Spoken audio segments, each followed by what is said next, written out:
Canon Andrew White pastors St. George's Anglican Church in the heart of Baghdad. He says while conditions in Iraq's capital may be better, overall he says they're still terrible. He claims Baghdad remains the most dangerous place in the world. He told us what life has been like for Baghdad Christians in the past year. They had bullets put through their doors, they had letters warning them to leave, and they were given a choice. Either you pay the jizya tax, or you convert to Islam, or we kill you. Of my church in Iraq, I have 1,300 members in my church in Baghdad, and we have 6 men left. All the rest have been kidnapped or killed. Because of the violence to Christian men, White now ministers to a church mainly of women and children.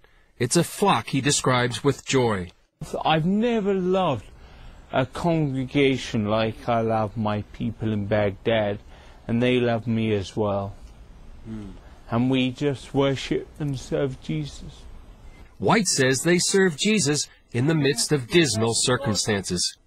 They do not have food, they do not have water, they do not have rent money.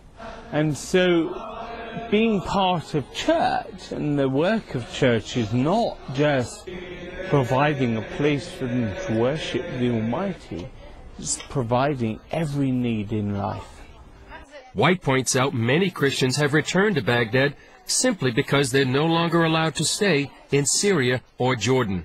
And what should people in the West know about what's happening to the Christians in Iraq? Right.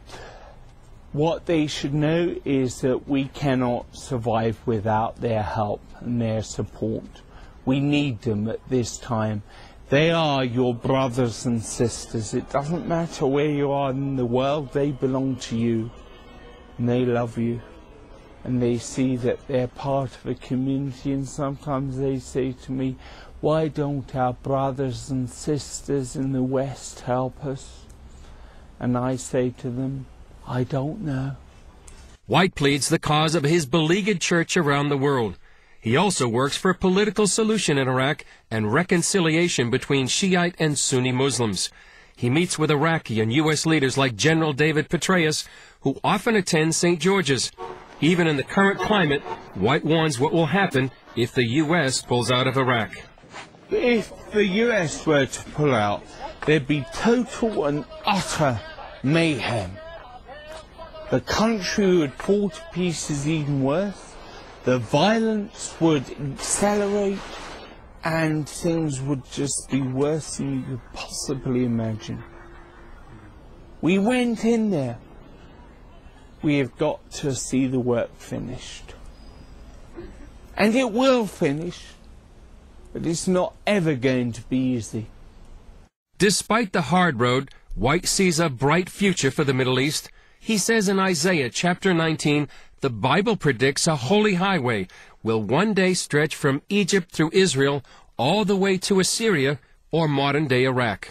I think the fact that God is so involved here in this region, and the fact that God in His Son, Yeshua HaMashiach, will come back to this holy city of Yerushalayim, of Jerusalem, we see that this whole region is intrinsic to God's plan and His purpose.